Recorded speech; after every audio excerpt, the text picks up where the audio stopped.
Hi. Part 3 of having current bank accounts. See, current bank accounts are closely monitored. तो अगर आप अपने current account से कोई भी अनयूजुअल ट्रांजेक्शन करते हो तो banks can easily monitor them. Second, अगर आप एक सिंगल फाइनेंशियल ईयर में अपने करंट अकाउंट में 50 लाख से ज्यादा का कैश डिपॉजिट करवाते हो तो banks are required to report the transactions to income tax authorities. Now comes the tax compliance on cash withdrawal.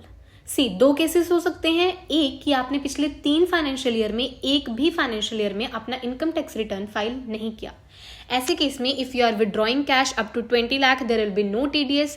More than 20 lakh till 1 crore there will be 2% of TDS and more than 1 crore you will have to pay 5% of TDS.